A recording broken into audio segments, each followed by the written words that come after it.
Hello everyone. तर ते सकाळी सकाळी आईची देवपूजा झाली. देवपूजा झाल्यानंतर मी उठल्यानंतर आईचा ओरडा पडण्याच्या आत फ्रेश झाले. फ्रेश झाल्याच्या नंतर मस्तपैकी गरमागरम पोहे बनवले नाश्त्यासाठी. सर्वांनी मस्तपैकी नाश्ता केला आणि आम्हाला जायचं होतं बाहेर. तर वातावरण एवढं खराब झालं होतं, एवढं आभाळ आणि वारं सुटलेलं होतं, तर म्हणून बाहेर जाण्याचा प्लॅन कॅन्सल केला. पण त्यानंतर लगेचच वातावरण चेंज झालं, ऊन पडलं. मग काय, दुपारचं जेवण केलं. जेवण केल्यानंतर रेडी झालो आणि आम्ही बाहेर गेलो फिरायला.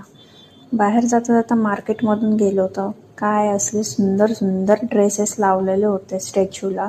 असं वाटत होतं की प्रत्येक शॉपमधला प्रत्येक स्टॅच्यूचा ड्रेस घ्यावा, पण भाई आपलं बजेट नाही आहे म्हणून सरळ तोंड फिरवलं आणि निघालो. स्टेशनला आलो. स्टेशनला आल्यानंतर अफाट गर्दी होती.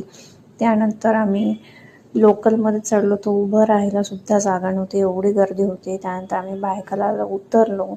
आता तिथे गेल्यानंतर आम्हाला दर्शन झाले वंदे भारत ट्रेनचे. म्हटलं परभणीवरून आला तर नेक्स्ट टाईम याच ट्रेनने आपण ट्रॅव्हल करायचं. मग ट्रेनला बाय बाय केलं आणि आम्ही आमच्या डेस्टिनेशनला पोचलो. तर आम्ही भायखळ्याला कुठे गेलो होतो हे तुम्हाला नेक्स्ट व्हिडिओमध्ये नक्कीच दिसेल. त्यासाठी stay tune and subscribe my channel. तर असेच माझे व्हिडिओ बघत जा आणि सपोर्ट करा. भेटूया नेक्स्ट व्हिडिओमध्ये. बाय.